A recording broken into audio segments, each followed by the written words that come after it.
Olá, meu amigo, minha amiga, sejam bem-vindos a mais um Portal do José, iniciando mais uma semana com esse nosso primeiro encontro de segunda-feira, trazendo boas novas, notícias muito positivas em meio a tantas situações tão complicadas que andam afetando o nosso lado emocional. Vou trazer também algumas imagens que beiram o surrealismo que estão sendo produzidas por essa gente que nós combatemos todos os dias. As boas novas têm a ver com isso. Essa gente que nós combatemos, aqui no Brasil e pelo que nós estamos vendo, fora do nosso país também, eles não estão num campo político, né, que a gente possa chamar de racional. Nós não estamos combatendo pessoas que são da direita, que são conservadores, não. Essa é uma outra luta. O que nós estamos combatendo são vigaristas, são espertalhões, são estelionatários, são negacionistas, criminosos. Tudo isso junto. E aí, gente, a nossa tarefa fica mais complexa. É por isso que eu estou aqui hoje. Nós vamos desmascarar mais algumas figuras, enfim, e dar mais algumas informações de última hora. Bom, se você está chegando agora ao nosso portal e não nos conhecia, convido você a se inscrever aqui conosco. Você que é muito bem-vindo, vinda, e venha fazer parte aqui das nossas atividades. Dê o seu joinha, mande seu comentário, assista os nossos outros vídeos, compartilhe se você achar bacana, recomende, enfim, se puder, se inscreva também no nosso clube de membros, tá bom? Então, vamos seguir em frente. Gente, um assunto fundamental, né, que está movendo o mundo, né, ainda é o conflito envolvendo Israel, Hamas, Palestina, faixa de Gaza, enfim, essas questões todas. A cobertura jornalística, ela agora vai tender a observar, né, basicamente o que Israel e os seus aliados, seu aliado principal, né, enfim, o que farão em relação ao conflito. Em relação à ocupação na faixa de Gaza, enfim, a gente vai ver muitas cenas e vai ver ainda mais conflitos que serão gerados em função dessa situação. Matéria de hoje é: Israel entra por terra na faixa de Gaza em busca de reféns do Hamas. Bom, é impossível a gente prever o que vai acontecer. Isso ainda vai despertar muitas emoções e muitas reflexões no Brasil e no mundo, né? Bom, esperamos todos que no final disso tudo se encontre uma solução, a humanidade encontre uma solução que possa resolver de uma vez por todas essa questão, né? Pelo menos a médio prazo, enfim, se não puder ser resolvido agora, né? Bom, em meio a essa situação a gente vai vendo os intelectuais, entre aspas, do bolsonarismo fazendo as suas aparições sempre do lado errado da história. Gente, Dudu Bananinha, em meio a tudo que está acontecendo, faz a seguinte publicação no dia de hoje: a enorme pressão pública no caso George Floyd influenciou o processo e o julgamento do policial Derek Chauvin, apesar da falta de provas de assassinato, é o que sugerem os documentos judiciais. Então, tudo que você viu envolvendo o George Floyd, o policial esmagando o pescoço dele, o óbito dele na sequência, isso tudo não existiu, tá? Porque o Dudu Bananinha está dizendo para todas as pessoas do campo da extrema-direita que a história é outra. Continua o texto dele. A autópsia de George Floyd concluiu que não havia indicações médicas de asfixia ou estrangulamento. A causa da morte foi overdose de fentanil. Ah, é mesmo, Dudu Bananinha? Que coisa, hein? Gente, é um negócio... Eu vou falar uma coisa para vocês. Como é que a gente classifica o comportamento dessas pessoas? É um comportamento político? Se vocês olharem todas as matérias do mundo, quer dizer, o mundo está equivocado. Só a extrema-direita que está dizendo que aquele policial que estava esmagando o pescoço de George Floyd foi ao contrário. Foi George Floyd que com seu pescoço estava esmagando o joelho do policial, que lépido e fagueiramente estava olhando para as câmeras, enfim. A condenação no júri nos Estados Unidos foi mentirosa, foi falha, as perícias, os testemunhos, as imagens, tudo mentira. Só o Dudu Bananinha e a extrema-direita para dizer que a história é outra, né? Duas novas autópsias afirmam que George Floyd foi morto por asfixia. Gente, vocês podem pesquisar matéria no Brasil e no mundo, matérias no Brasil e no mundo, que vocês vão ver sempre a mesma conclusão. Mas, enfim, é um negacionismo, né, irresponsável, dantesco, né, que faz parte do método político dessa gente. Ontem o Dudu Bananinha foi escorraçado de uma rede de televisão na Argentina. Reparem bem, Dudu Bananinha e outros deputados de extrema-direita usaram dinheiro público para irem para a Argentina a pretexto de fiscalizarem, observarem a eleição. Mas não foi isso que eles foram fazer lá. Eles foram participar, tentar influenciar nas eleições na Argentina. Isso é uma coisa absolutamente irregular. Então, eu farei uma representação à Câmara, à Procuradoria-Geral da República, para examinarem esse assunto, né? Se é possível, nós aqui no Brasil patrocinarmos deputados de extrema-direita para influenciarem diretamente nas eleições de um outro país. Pode isso? Está liberado? Enfim. E o Dudu Bananinha, ele foi escorraçado ontem, essas cenas estão circulando por todos os cantos, né, aqui no Brasil. Mas eu chamo a atenção para uma outra coisa. Em dado momento da entrevista, ele disse o seguinte, que fazendo a pauta de extrema-direita na Argentina, que contaminou muito o Milei. Eu acho que foi isso que tirou muito voto dele no final da história. Porque os argentinos, eles começam a olhar para esse tipo de discurso, eles falam assim, vem cá, o cara foi derrotado lá no Brasil, né? Ele foi expulso do poder lá, praticamente, né? Com toda a máquina, com tudo que se fazia. Então, boa coisa não deve ser.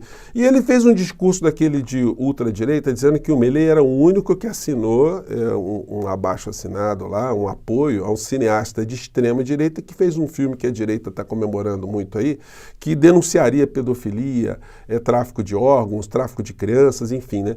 E os outros candidatos na Argentina não têm nenhum tipo de ligação de combate a essa pauta. Portanto, os outros todos são ligados ao crime e o Milei seria o único santinho preocupado com crianças, né? Vamos acompanhar isso aí e, na sequência, o momento que ele é escorraçado. Vamos lá. Comprometendo a luchar contra o tráfico de niños y también de la pedofilia. Y me preocupan las armas en las manos de los criminales. Los criminales ya las tienen.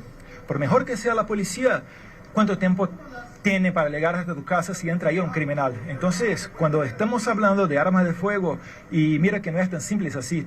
É o mesmo discurso aqui no Brasil, né? Ontem, no discurso, após as eleições de todos os candidatos, o Sérgio Massa, que surpreendeu muitos analistas, né?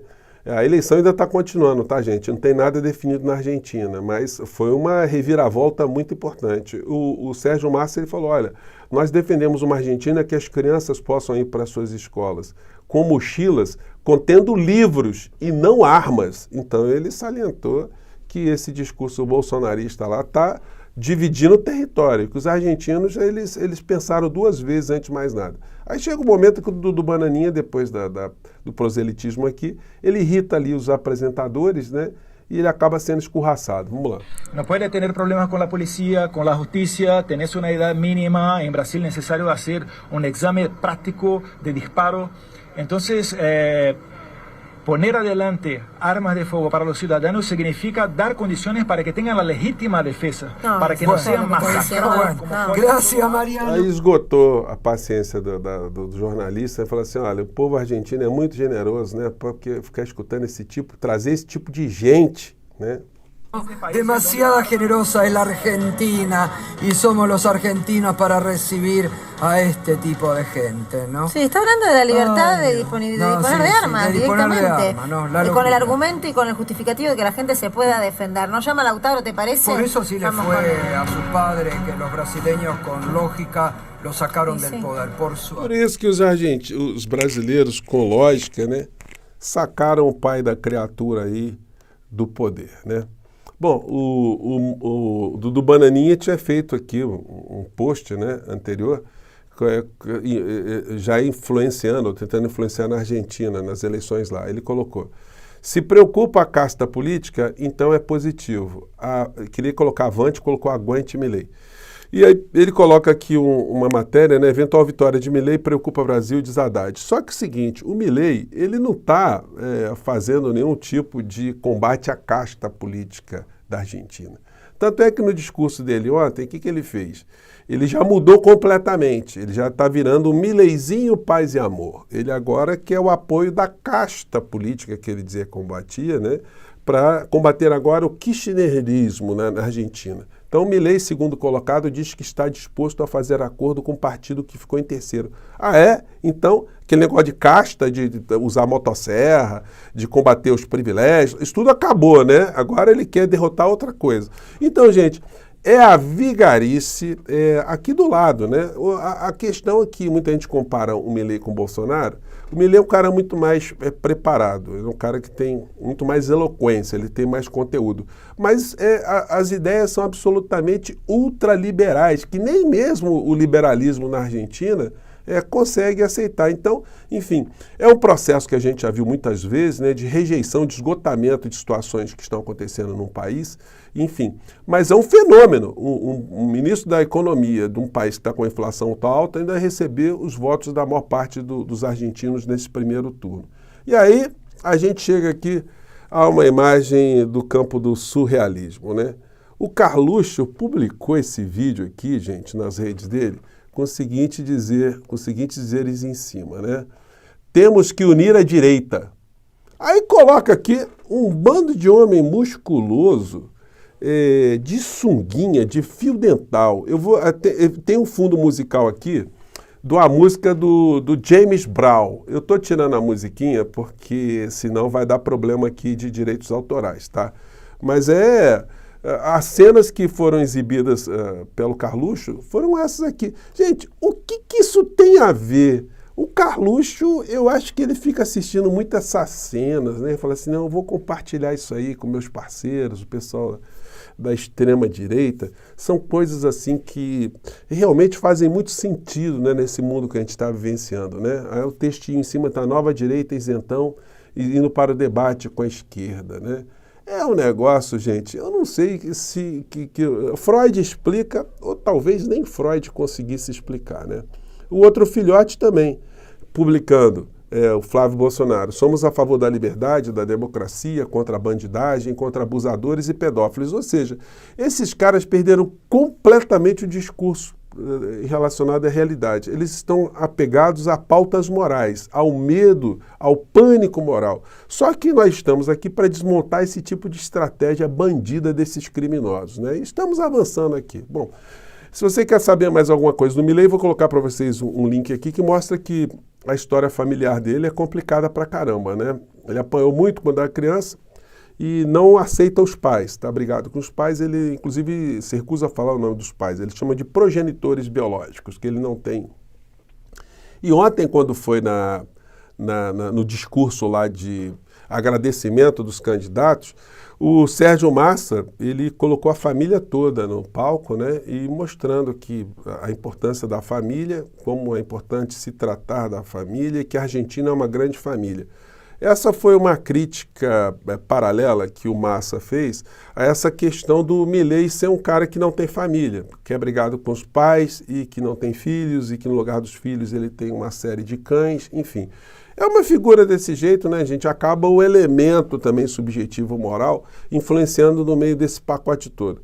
Os jornais aqui hoje estão fazendo algumas avaliações desmerecendo aqui o que está acontecendo, colocando coisas como essa aqui, ó. Medo do argentino de perder subsídios garante a Massa segundo turno contra Milei. Lê a análise. Não é perder subsídios, não.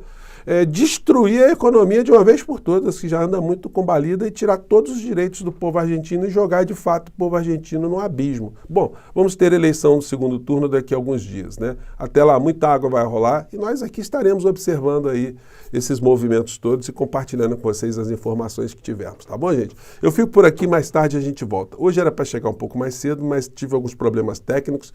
Amanhã eu estou um pouco mais cedo, tá bom? Um grande abraço, mais tarde a gente se vê. Tchau!